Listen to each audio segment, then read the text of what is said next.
get by. It resides between my eyes. Walk through the fire, came out better on the other side. See, life's like a beach if you find the sand. And right now, I feel like 100 grand. You are listening to Inspired Insider with your host, Dr. Jeremy Wise.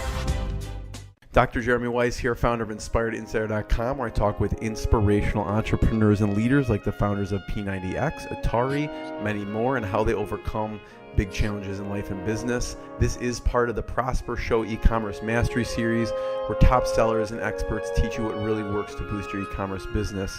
They have an amazing conference with some of the top Amazon sellers and industry leaders like we have today, Devin.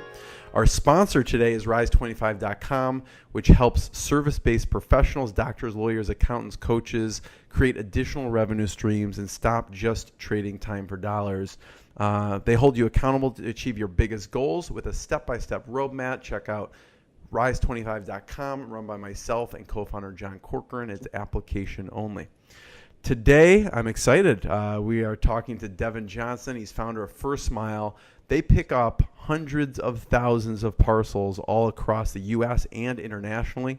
Since they deliver direct to major shipping networks like UPS, FedEx, they can provide significant discounts. They've been named the fastest growing company in Utah, and within the first 12 months of business, they grew to a multi-million-dollar company without investment or debt, and they have operations all over the U.S., United Kingdom, Italy, Hong Kong, many more. They use a proprietary technology to help businesses connect manufacturing, warehousing, fulfillment, and shipping. Devin, hopefully I got that right. Thanks for joining me. Yeah, thanks for having me. You know, shipping is a very small margin business. Most of the logistics sector is. So when you're trying to feed a family off of, 3 cents a package, it takes thousands just to, get a kid's meal at McDonald's, So, Yeah. So having had experience in kind of the door-to-door world and business, I sold door-to-door all over the country. I had a little wireless company that I would run it during the at nights. So during the daytime, when people were at their office, I would knock doors in warehouse complexes and other business units. And then about 5 o'clock at night, as people were going home, I'd go to the gas station, get a Monster Energy drink, and change my shirt. And then I'd go knock doors selling Dish Network and internet services door to door, so I could feed the family, off of the money I made at nights. And then during the day, I worked on my shipping business. And so, it's kind of funny because even then, that was like 8 or 9 years ago, but even today, there's kind of some stuff that's come out of that, namely that my full name is Devin Clyde Johnson. And in the early days, I had to kind of like separate my worlds. So during the daytime, I would go by Clyde in the shipping. Yeah. And at nights I was Devin. So because what was happening is I would be in someone's warehouse trying to set up their software, and I'd get a phone call and someone would say, "Hey, my internet's running slow." And that was a lower priority. So if I answered the phone and they said, "Is Devin there?" I would take a message and call them later. Likewise, if it was 10 o'clock at night and I was working on someone's internet speed and someone said, "Is Clyde there?" I knew that something was going on and I needed to take the call. That's more pressing. Yeah. Well, it's so funny because even today I'll be on a conference call, from someone who was the early involved. Customer. Yeah, and how you call and you say, "Hey, Devin's here," I'll check in, and then and someone inevitably will say, "Well, is Clyde getting on the call?" So it's kind of an inside joke for people that know us, That goes back 9 years. So you started the company 9 years ago. Well, I got into this industry about 9 years ago. This company, First Mile, started in the spring, April 2012. Okay. So it's a totally new business, but I started selling shipping products door to door about 9 years ago. Yeah. So what were the shipping products? 9 years ago. Yeah. It was a very, very niche USPS product that was kind of, there's kind of a frenzy over like these NSAs that are just pretty much a commodity now. But back then it was kind of this new thing. And so my whole life was just understanding technology and figuring out why all these people had a shipping software called Dazzle. It took me a while to figure out if it was Bedazzled or Dazzle or what it was. But anyways, I definitely earned my stripes back then.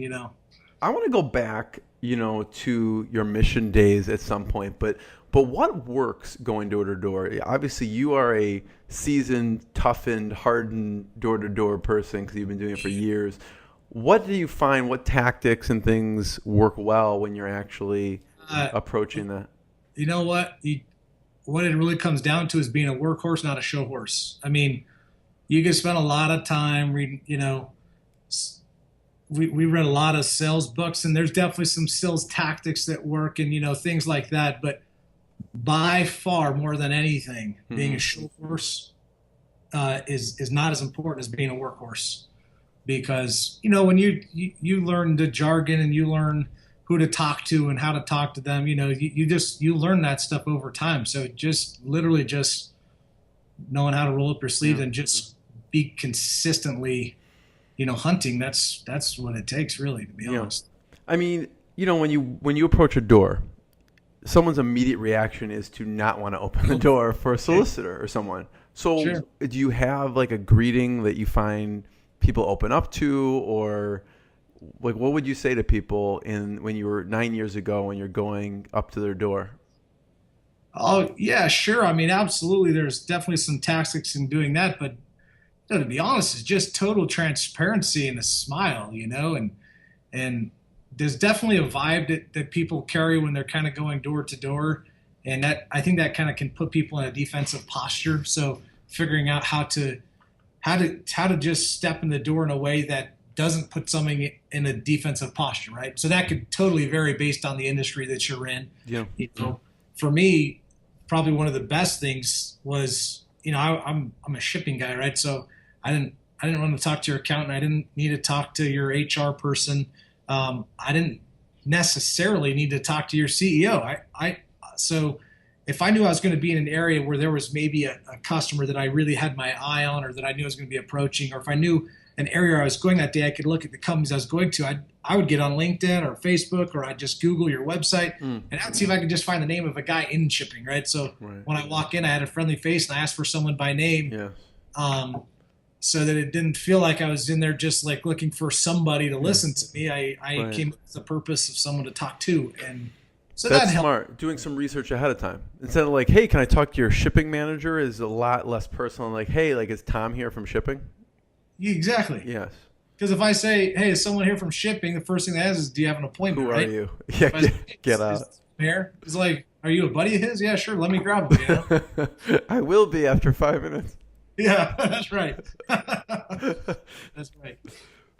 Yeah, so there's all sorts of little quirky things that I learned, because I did door to door. If you add my mission days to traditional door to door, I did it for almost 10 years. So, I've knocked hundreds of thousands of doors probably all throughout America. So, if you want to get yourself into some interesting situations, you just stop into a random neighborhood, some random city, and you just start knocking on doors, and you'll get some pretty fun experiences. So, Devin, what's your craziest door-to-door story, even if it's part of your mission days?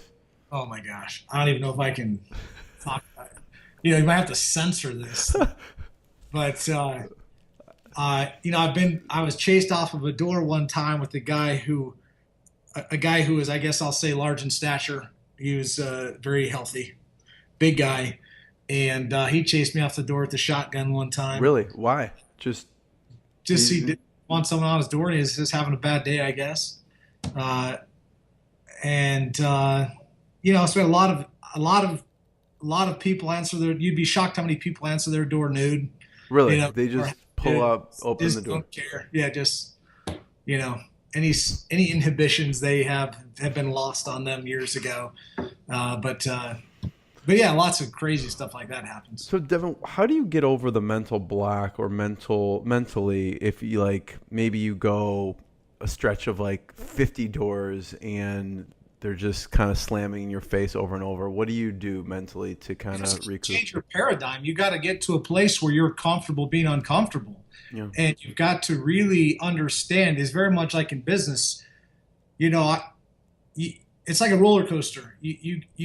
You're going to ride highs and you're going to ride lows, but you have to figure out how to do is to steady your emotions. And it's a very physical, it's very much a decision to not let yourself get too high on the highs or get too low on the lows. You have to make a conscious decision to say, hey, I just had a win, but I know I got to get right back to work because I got to produce for the next one.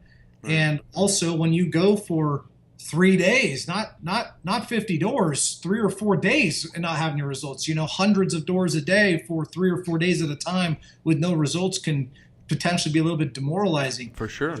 You got to get yourself to a place where you can win, and you just got to keep fighting to get that next win. So it's very much less tactic and more conscious decision to not get too high on the wins and not too low on the losses. Is there something you tell yourself at that point? Like after 3 days, like I know it took me last time 1,026 doors to knock on, or what do you tell yourself mentally? Because that makes perfect sense, but when you're in the moment, it's tough. Like if you're in that low moment, it's tough to think, think non-emotionally about it. I'm wondering if there's any sayings I honestly don't know any like specific tactic other than making sure you have, an incentive, whether that be money or, for me, it's feeding kids, I mean, right. I especially when I started this business, I was very uncomfortable with what I was doing and the trust that I had and in kind of the situation I was in. And I just knew I needed to, I had quit college, so I couldn't just go put my resume in somewhere. So if I was going to feed my family, I had to do it hunting. So I just had to always be hunting. Yeah. And so, I just it's just do or die. Well, I think it goes back to being more of a workhorse than a show horse. Like there might be some special fancy things you can do to tell yourself or some quotes you can write down. But I think more than anything, just having some grit and bearing down and knowing that if you put in the time, you'll get the wins. When you have the win, you can't get too excited about it because you got to get right back to grinding again. So just really getting to where you're comfortable being uncomfortable. Now all of a sudden, no's are normal, wins are good, but you don't really experience these downtimes per se. Yeah. But I feel like in your head, it was in your head like, okay, either I do this or, I feed my kids. And that was in your head, probably the whole time is you had that something, it's like a pain motivator. Like if I don't do this, the kids aren't eating type of thing. It's very much a stick and a carrot, right? I mean, you've got I knew that especially once we started building First Mile, I knew that what we were doing was not intuitive to the industry, meaning there was a lot of pushback in the way we wanted to build our model. It was really thought down upon, I guess you would say, being an asset-based provider. Everyone was about being a brokerage or being a non-asset-based provider. Mm-hmm. So what we were doing was, I think, kind of counterintuitive to what I guess the industry would have otherwise told us. So it was fairly risky, but I knew that we could do something special if we executed. So that was kind of the carrot for me. But then the stick was, you have to produce or you literally can't pay your rent next month. So, So the process is different with First Mile. Yes. Tell me about what that means. Well, we very much evolved, and what we were 4 years ago is different than what we are today, and hopefully what we are 4 years from now is also different from what we are today. Yeah. What did it start off as? Well, we started off first as solving some fairly significant pain points for our clients, namely the cost of shipping increasing, and we found some ways and resources that potentially allowed clients to find some relief in shipping costs. But the problem is that these really good products, these really kind of commercial grade products that were available to the marketplace were mostly only digestible by really big companies. That was due to limitations. Because of volume or what? That was one aspect of it, right? Mm-hmm. One volume, you're not really a needle mover for, say a salesperson who's covering 4 states. Also, there are some severe limitations in terms of pickup flexibility, but cost is significant on the front end of logistics. And also technology. Technology is huge in terms of product availability. Most people, maybe less so now, but even 4 and 5 and 6 years ago, most people, they are really good at, hey, I figured out how to make these special belts or a very unique cell phone cover or these awesome T-shirts or special vitamins or whatever it is. They're really good at making a product. They are really good at selling it. now all of a sudden they got to get it to their customers, and you just call USPS, FedEx, or UPS, and that's like all you really know to do, and you kind of get pigeonholed into you're limited in your options, not because you're ignorant, but just because you just don't know yet, because you're good at making a product and selling it, not at fulfilling or shipping it. And so we different industry, and so we started figuring out how to build the technology that was a bridge between these really big, awesome products and networks to these small to medium-sized e-commerce companies, and made them digestible, both from a technology perspective that had to be developed and an actual, like literally trucks that show up and pick up your packages every day. And so it started by solving some problems for our clients. Yeah. What should these people be doing? So like right now you're saying these small, medium-sized businesses are, when they have products to ship out, they'll call UPS or FedEx. What's a better solution for them? What should they be doing? Well, probably the only option that should ever exist is just to call First Mile. I mean, exactly. So the pain point. Jerry? I just threw you a softball on that one. You know what? What's the big pain point though? Like they don't, like some people, do they see a pain point? Because like you said, they don't know anything different. It's kind of, that's the thing, is it's not something that they've done wrong per se. The best thing to do is get your product moving. I mean, ship it and make sure. The important part is that you're selling product, you're perfecting your craft in manufacturing and selling and finding the eyeballs. But I think subsequent to that is not being shut off to alternatives, right? Like sales kind of has this like bad connotation. You get cold calls in your email, you get the guy showing up in your front office. And it is kind of can be a little bit of a nuisance, and you don't want to take the time. You're busy, but I think that's unwise. I think it's good to understand what is out there and what your options are, and not to be closed off, because you've got to be able to evolve, and you maybe don't have time to look into all these other things. So, it's likely that maybe only 5 or 10% of the stuff that comes out to you is going to be worth your while, but if you're not open to it, you're not going to catch the 5 or 10% that could have a dramatic impact on your business. So I think not being shut off to options is so crucial, especially for new companies. Well, maybe even all companies. I mean, you can get kind of stagnant. So I think being open to change and looking and considering options is always really valuable for businesses. But once you, in terms of like mechanics of what, there are a lot of really great products now, and being eager and hungry to understand those things, is very important. So the biggest obstacles that you face is someone's like, oh, I'm already doing it this way. I've done this way for years. I don't really need this type of service. So what are the benefits? Like, obviously there's a cost benefit, right? There's a cost savings. Why do people decide to go with First Mile? Well,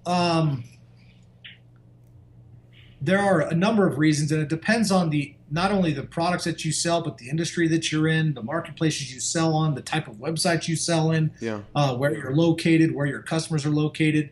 But I think if you were to generalize things, I would say... But yeah, I mean, who's the ideal customer for First Mile? Is there like a certain industry or size that is best to use you? 90% of our clients are e-commerce. So we built our logistics network for e-commerce companies. Yeah. We have clients that ship as few as 50 or 100 packages a day, and we have clients that ship as many of tens of thousands a day.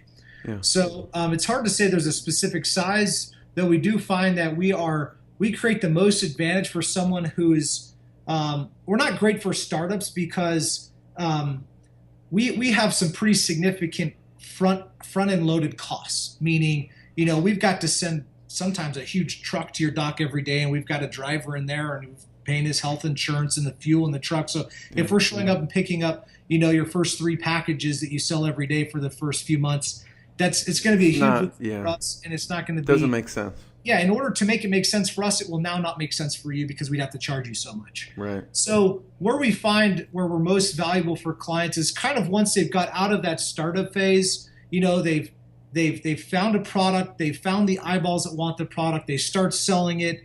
Now they're consistently selling 50, 100, 200, 300 orders a day. They've historically been using, say, like a USPS first class mail or a UPS like a Mail Innovations or a FedEx Smart Post, some kind of product like that. And we then can come in, and that's usually who we do a really good job for, both first in terms of cost savings. I mean, I don't particularly like selling on price, because if you win something on price, you're going to lose it on price. And it's very simple, right? So we've done a lot of unique things outside of cost, but having said that, we're not going to win your business if we cost you money. So price is a huge factor, because we're there to save you money. But we do that through a lot of different ways, and that's evolved over time how we do that. As our density has grown and our capabilities have increased and our network has diversified, we've been able to increase the number of ways in which we can create a win for you. Yeah. And that's whether that just be a reduction in cost all the way up through now we're even doing same day delivery, next day delivery in select markets. And as we grow and increase our density, that will change. And so small to medium sized companies processing orders between I would say 100 and thousands a day has kind of been our niche. So Devin, for that company that's doing thousands per day, yes, how does it work? Do they come pick up the packages and then bring them to a local facility? I mean, I'm assuming because it's called First Mile, you kind of cover that ground, so it's more cost effective and more convenient for them. Yeah. So in essence, First Mile is very much indicative of its name, right? If you look at transportation in general, when you talk about a last mile provider, the best one by far is the post office. They have someone touching every door in America every day. I mean, nobody can do that. It's a really, really incredible and valuable asset that they have. They're the best in last mile delivery. Then you have a lot of companies that are really good at moving packages all over the country and sorting and getting packages downstream. That's not particularly our expertise. What we're really good at is the front end in terms of finding customers, building technology that's unique for optimal routing and getting packages where they need to go based on time in transit and cost reduction, and doing it in a way that is kind of seamless for customers. First Mile is a marriage of technology and assets, trucking assets. Right. If you think about the best way probably to explain First Mile is if you can hire the world's best warehouse manager. And there are some really fantastic software applications, companies like ShipStation and ShipWorks. These are, ADSI, iAble. There were tens, now there's hundreds, maybe there's even thousands now. It's a really big industry. This multi-carrier, multi-channel, software platform is really a valuable thing. And the reason they're valuable is because they consolidate all of your information from multiple channels into one place, and they allow you to ship with multiple carriers out the back end with staying inside of one single platform. But if you think about that, let's say I have 1,000 packages a day. I've got the world's best warehouse manager running my warehouse. I have this incredible software that I bring my orders into. I can create a custom routing for every zip code in America. I can have 5 incredibly negotiated contracts to move my 1,000 packages a day. But now what happens? I got 2 dock doors, and now I've got 5 trucks showing up at the exact same place every day. I now have 5 invoices coming every week. I have 5 different customer service departments to deal with. I have 5 different tracking websites to deal with. And so you have all this really incredible innovation that's happened on the front end of that piece. But then once a label's printed, you still have this really inefficient transportation leaving that warehouse, right? And so First Mile is, in essence, a solution to that problem. In that we have last mile partners all over the country and all over the world, to be honest, that allow us to suck in that shipping request in a form that says, hey, I need this delivered in 3 to 5 days or 5 to 7 days. Our system can then look at our delivery partners and say, who can hit that time in transit request? And there might be 1 or 2 or 3 partners that can do that. And then our system automatically chooses the least cost option and presents you that label. So you might still ship with 5 carriers at the end of the day, but you have one tracking website to look at. You have one cost center. You have one customer service team that is, in terms of a plug for our customer service department, very proactive in terms of playing offense with our customer service. And so that's the general idea of First Mile. We have some very, very valuable partners that are very important to us, that we do a lot of business with, and we hope that will last for a very long time. But that is constantly evolving. Yeah, Devin, it seems like there's two big pieces here, which both seem difficult to me, which is the shipping logistics component and the technology component, because you had to build the whole technology around this, right? Oh yeah, very much so. Which is tougher, do you think? They're both challenging, but they're all powered by technology, to be honest. I mean, you've got the front end piece, which is, a label server that works very much like, I'm sure you've either heard of or worked with companies like Shippo, or, I think Easy Post is another one that basically sells access to a label server. Yeah. We have our own label server. In fact, we had one built, 6 years ago. We don't sell access to that label server. We created intelligence inside of that label server. So you have an incredible piece of technology on that side. But then we also developed a technology on the back end transportation side that manages all of our trucks and our pickups and our daily pickups, and now also our deliveries. As we've grown, we now do deliveries ourselves in markets where we can say, hey, of these 1,000 packages, here's a subset that actually they're close by type of thing. We're going to have a car in that area tomorrow. We'll go ourselves for you. That's interesting. And that's kind of what Uber is starting to do a little bit too, right? I mean, they're picking up passengers, and now they're starting delivery. Yeah, they're wanting in this delivery space. That's a very interesting thing. In fact, I've actually reached out to Uber a couple of times because there's a huge flaw in what they're wanting to do, and I'm sure they know about it. Go ahead, shoot, yeah. But we're kind of like a perfect fit for them. So yeah, if you have any buddies at Uber, have them give me a call. Why is that? Why is it a good fit? If you think about peer-to-peer, whether it's Uber, Deliv, Postmates, or whoever it is, in a one-to-one ratio, they're an incredible fit, right? So for example, if I need someone to grab my dry cleaning or pick up my food that's at the restaurant that doesn't have delivery capability and I don't want to go get it, it's an incredible resource. You got some guy drive by and says, hey, I'll grab that and bring it to your house, give me $3, $4, $5. It's really an incredible thing. But when you take this into e-commerce, you run into these massive challenges. One is that, let's say you run a warehouse and you're shipping 3,000 orders a day, right? And of those 3,000 orders a day, you might have, call it 87 or 97 packages that are going to be delivered within a footprint around your facility that day. Right. The first challenge, if I'm Uber or Deliv or whoever else it is coming to you and saying, hey, I need you to add this unique piece of software, or I need you to customize your operations to identify those packages every day. There needs to be like a smart intelligence behind it so you can identify what's going on. That's problem one. Yeah. Problem two is now you've got to know, okay, I don't know how I'm going to absorb 47 minivans coming to the back of my shipping dock every day. And I don't know how I'm going to put these 97 packages on these 47 minivans, and I don't even know which package goes in which minivan.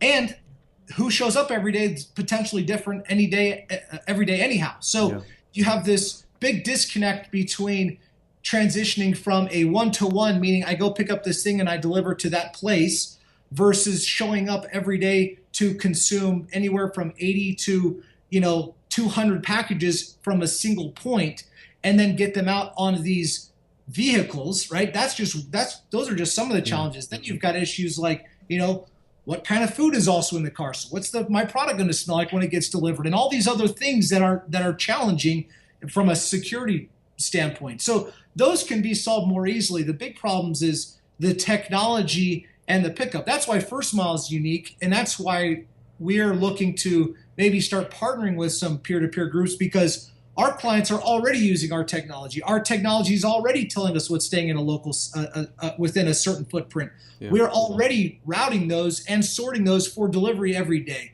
Yeah. And we have our own facilities where we're happy to bring on 100 minivans a day and then get those packages out. So in many cases, we put those onto our own vehicles and we deliver them now. But we very much so could scale with the ability to just partner with someone who does have the pickup capability that does not maybe necessarily have the e-commerce expertise or technology that's already sucking out that data and already routing those packages. That's what we already do. So, so someone like Uber may use your technology. Well, very much so. I mean, we're like a plug-on for them to say, hey, we want to get into e-commerce. Well, no big deal. We already know what packages can go on your cars. They're already using our technology. We already have a truck there picking up the 2,000 packages. So a customer doesn't have to say, here's your 87 packages. They say, here's all my packages. And our system knows how to suck those out and put them on the cars. Mm-hmm. This seems like a very capital-intensive business. You probably need programmers. You need drivers. You need trucks. You need fuel. How'd you bootstrap this? That's what was when I was reading, doing research on you. You took no outside investment for this. Correct. So how did you do that? It's very hard. In the early days, the only option we had was to outsell growth. Meaning, when I needed to hire my first employee, I knew that her hourly wage was X, which on average meant this many shipments, which on average meant this many customers. So I'd go get the customers, I'd get the shipments in, then I would have the margin, then I could hire the employee. Right. So we hired probably our first 15 employees like that. We bought our first, at first, I was doing pickups in my Jeep. I had this 1994 Jeep Grand Cherokee with the bottom all rusted out. And luckily, our clients trusted me enough. You know, I would do sales and admin stuff during the day, and about 4 o'clock, I'd get in the Jeep and I'd go do pickups, and then I'd go take stuff to the mail terminal, and I'd be in the mail terminal till 2 or 3 or 4 in the morning, you know, getting packages going. And so that's how we started. And then once we had enough cash from margin in the bank to buy the first van, we bought the first van. And in the beginning, I didn't know if we were going to make it or not. So we would only buy vehicles with cash because things went bad. I knew I could at least sell trucks. I didn't have all this debt, you know, noose around my neck. And so for the first few years, our only option was just to outsell growth. And so that's what we've done. That's impressive.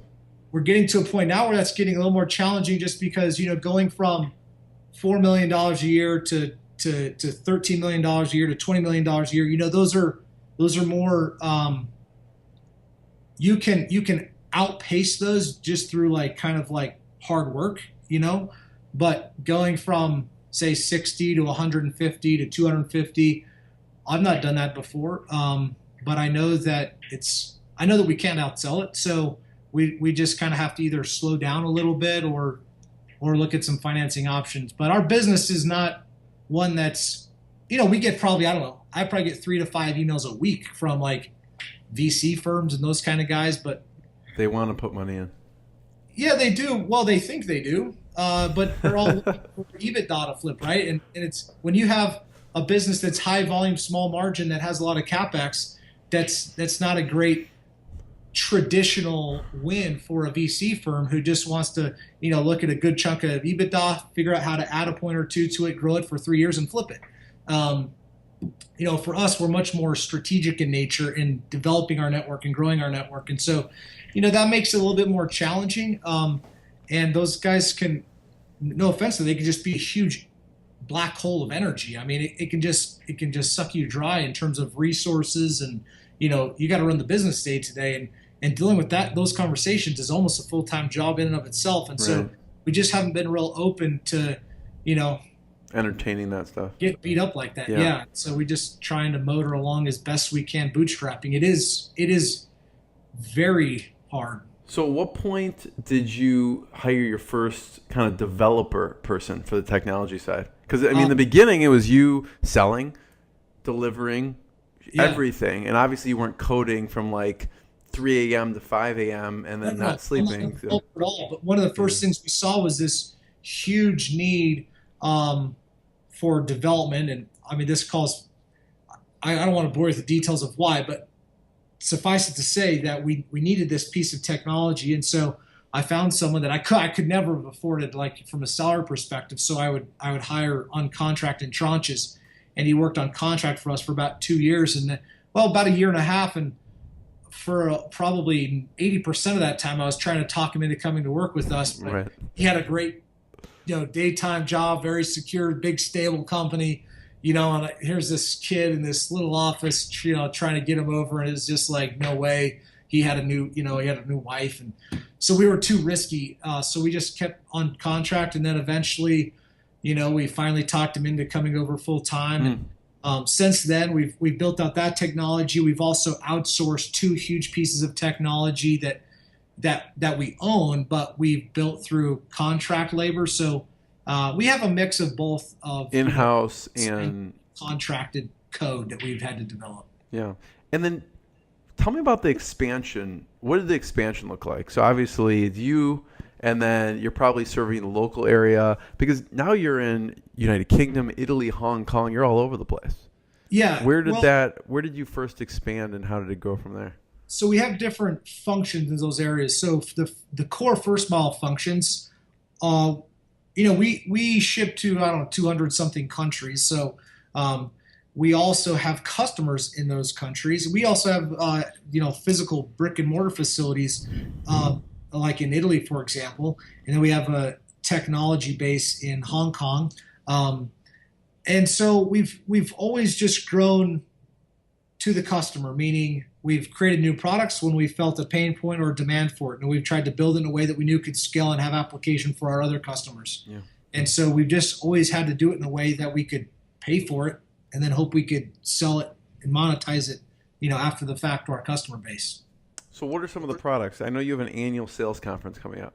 So what are you going to talk about at the annual sales conference?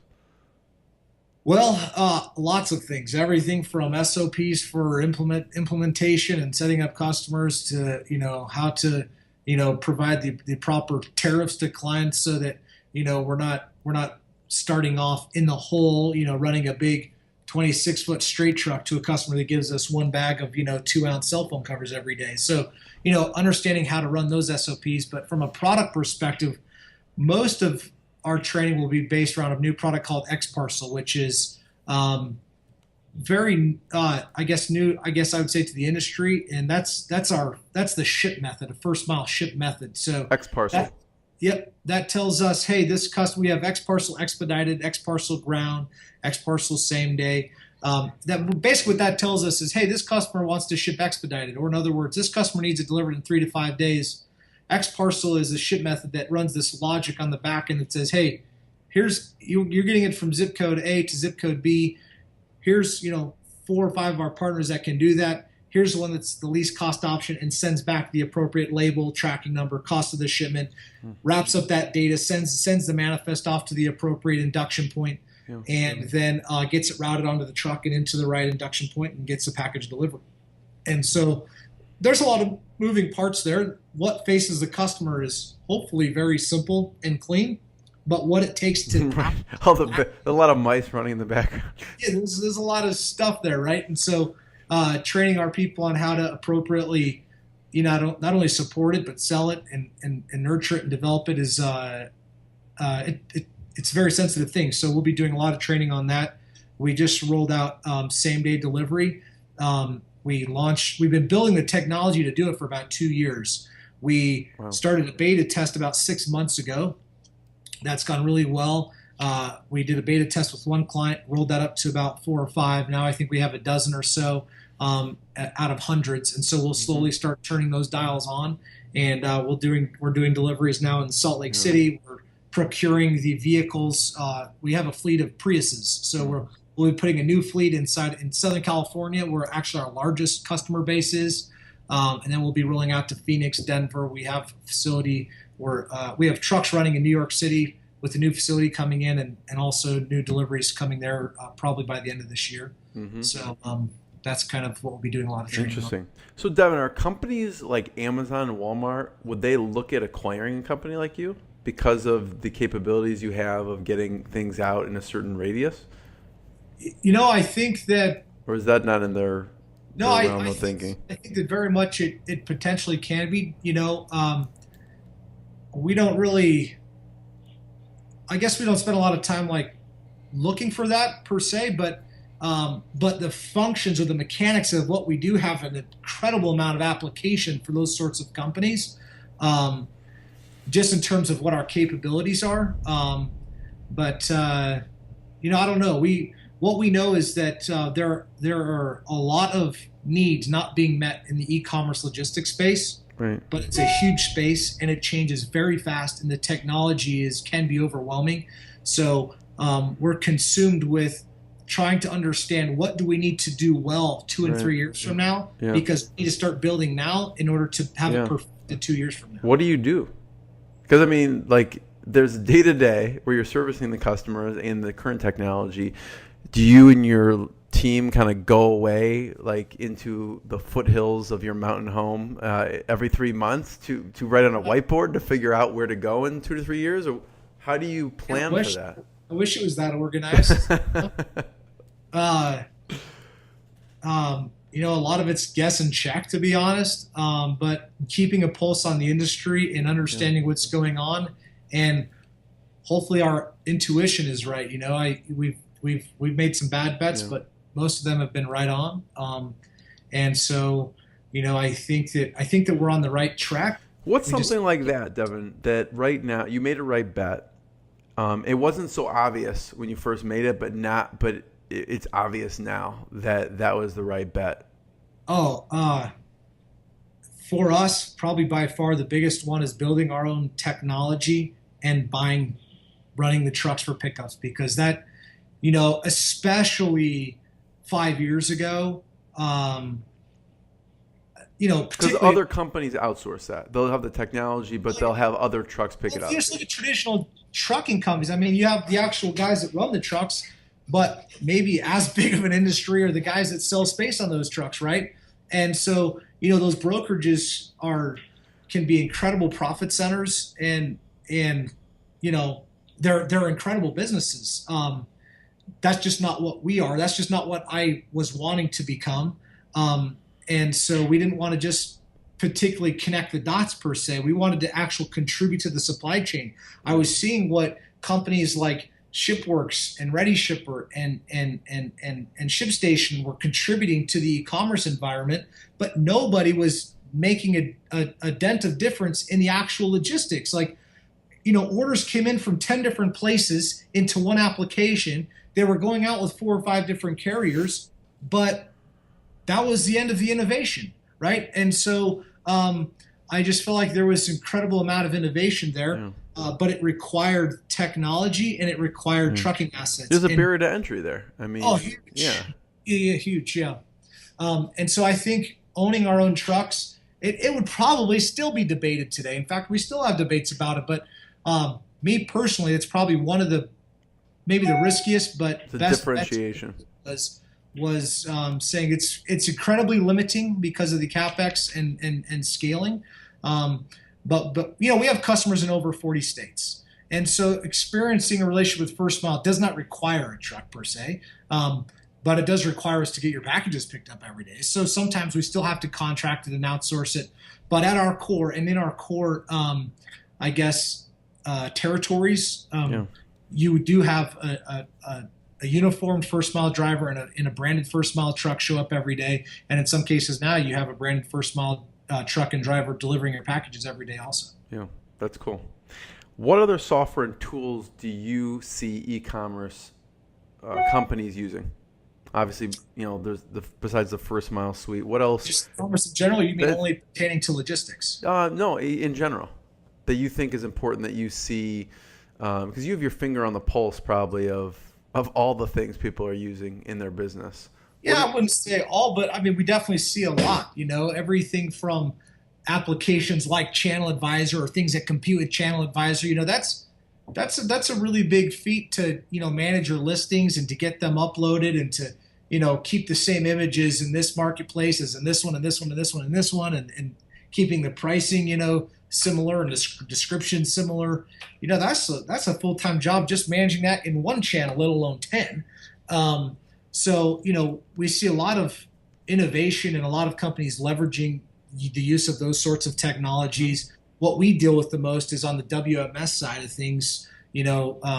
Warehouse management, transportation management systems, are big. We work with a lot of those types of companies. So that's what we interact with the most because we're on the back end of e-commerce versus the front selling side. But that's like an established player. Any up and coming players that people should look out for in the software e-commerce space? Yeah. Not off the top of my head that people wouldn't really be aware of.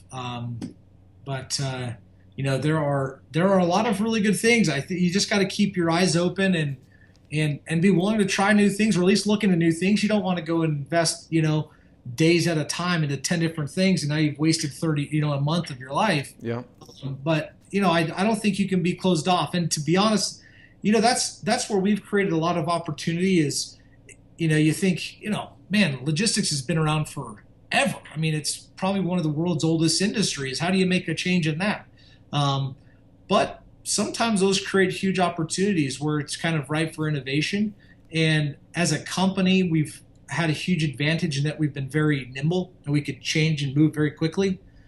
But it's also kind of it's a challenge as we've grown to stay as nimble. And that's probably my biggest fear in terms of our go forward competitiveness, is keeping our sales teams as hungry and as nimble and being able to perform for the customers as quickly as we historically have, and at the same time build in a way that's organized and that doesn't create chaos for the back end teams who have to manage it all. And so for me, that's a big fear, is making sure we don't get so big that we become as slow as everybody else. And so I hope we're still doing that well, and I hope we will continue to do that well. But I think that applies in these other cases with other companies, in that you've got to stay hungry for innovation, and a part of that is understanding what other options are out there to do things better. Yeah. If you just think that what works today will work forever, you will die. You've got to be able to evolve, or you won't exist for very long. So, Devin, obviously in the early days, you were hungry because you had to feed your kids, right? Yes. So how do you keep your sales team hungry? Money. They have kids to feed also. That's a little tongue in cheek. Obviously, that's a component to anyone's living. But I think what we're doing is very exciting, and I think that once people understand what we're doing, they appreciate that, man, this could really be something unique and special. So I think having our people invested in and bought in on what we're doing and the uniqueness of it is important. And I think that they're excited to be building something unique and exciting. And I hope that 10 years from now it will be the same way. I mean, if we had done things our second year in business the way we had the first year, we would have died the second year. Yeah. And if we had done things the third year the way we did in the second year, we would have died. Yeah. So we've had to evolve every year and pivot and change every year. And I would estimate that's gonna be the same every year going forward. And so hopefully what that creates is excitement and change, and keeps people hungry to keep growing and building. How do you find a good salesperson? Because I'm sure you're always growing, you're always expanding, you're always probably looking for good sales. I feel like everyone I talk to, any company, they're always looking for a good salesperson. So I'm curious of your process. Sales is that's your engine, right? I mean, not only to grow, but it's also seems to be a cure-all for a lot of problems that plague businesses. And so it's very challenging. Yeah. Do you get like a headhunter? Do you like search certain places? What do you? A lot of companies have. We haven't. We kind of have a hybrid sales model. We've been fortunate to work with a lot of sales partners in the early days where I couldn't afford payroll for years. I couldn't, especially good salespeople. So for us, we worked with a lot of like contract salespeople or people that had kind of been in our industry or a similar industry that touched our customer base but maybe didn't offer our products. And so we worked with them on a contract basis for a lot. Once we got a little bit bigger, we started hiring in-house salespeople, and we have some really fantastic in-house salespeople now. And so a lot of it's been luck. We've had some that haven't worked out, and we've had some that have been fantastic. And so and it's interesting. I'm trying to figure out the answer to that question myself, because we've had some people come in, you think you're going to hit a home run, and they just can't seem to. What is it? Yeah. And you have guys come in that you just think aren't going to last a month, and they just hit a home run. And so I don't know. But I what's that magic sauce? Yeah. I don't know. When you find the answer, let me know. I'll let you know. Yeah. So, Devin, this has been hugely valuable. So I want to thank you so much. And I have one last question. Everyone, first of all, should check out firstsmile.com. That's a great domain, by the way. Thank you. Did you have to acquire that from someone? Yes. Or you did? Yeah. We had to sit on it for a while because we couldn't afford it, and I couldn't stomach paying for it. And we negotiated on it for a long time, because our company name is International Fulfillment Solutions, and we go by the acronym IFS a lot. Yeah. That didn't really, when I was out selling customers, and they were trying to. It's hard enough to understand all this stuff going on, and so I would kind of try and explain. Look, the post office is a last mile delivery partner, and we have partners that can route packages around the country and get it to the last mile. We're the exact opposite of the post office. We're the first mile. And you just kept saying it. That's where the name came from. Yeah. And it stuck. Yep. So last question, Devin, because I know you're a busy man. You probably have to, I know you have to get on a flight tomorrow. You probably have to call Hong Kong. I don't know. But last question is, what's been, would you say, the lowest moment, and what would you say has been one of the proudest moments in the business? Oh, that's a really good question. Besides being chased off of the porch with a shotgun, that does not count for the lowest. I would say probably by far the highest point is actually less having to do with, I would say the wins we've had with customers per se, but, and it's kind of a double-edged sword. When we were first growing, I knew every employee, I knew, usually their spouses and their kids and, some unique thing about their situation. And oftentimes now I'll be in the kitchen or the break room or somewhere, and someone will walk in wearing a first mile uniform, or, they're sitting in a cubicle and I'm not sure who they are or where they came from. But to be able to realize that there's some family behind that person that's having, they're being able to produce for themselves and have an environment that they are comfortable working in, that's probably the most fulfilling for me. Providing for the staff and the families of the staff. Yeah, knowing that we've created something that is self-sustaining in the sense that, people that can come and work hard and do a good job can provide for themselves and their families and have a way to increase in their livelihood and their satisfaction and happiness level. That's very satisfying for me. So I would say that's probably the high, is when you have a situation like that. Mm-hmm. The low is,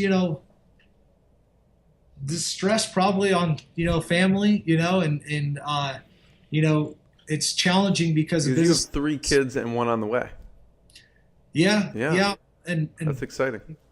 Yeah, it is. It's just, the business, there's no turn off, or it doesn't turn on at 8 and turn off at 6, so it's just kind of constantly there. So that can be wearing on your family when sometimes it's not one of those things where, I see a lot of these like quotes or something, online or LinkedIn, like, oh, you got to put more, you got to spend more time or split your time or, be a little bit more diversified in your things. And it's like, man, that just sounds great. But a lot of times they're just things that you have to do or you die. Like you don't have a choice. Well, your choice is do it or die. And so, I could be wearing. Maybe that's the quote you put on LinkedIn, do it or die. Do it or die. Yeah. And so, you don't have the luxury of just like not responding to that thing or dealing with that issue or, addressing that concern. And so, for sure. That can be challenging sometimes. Yeah, for sure. Devin, thank you so much. This has been awesome. Everyone should check out firstmile.com, and then you guys will be at the Prosper Show as well, right? Yeah. Come say hi. I'm sure we'll have great mints like everybody else. Find some unique swag this year. That's one of the biggest challenges, getting swag that doesn't go in the garbage before it gets on the convention floor. We'll have to brainstorm that. Yeah. Thank you again, Devin. Thanks, Absolute Jeremy. Pleasure. Appreciate it. Have a good one. What I got, you can't buy. It resides between my eyes. Walked through the fire, came out better on the other side. See, life's like a beach if you find the sand. And right now, I'm feeling like $100 grand.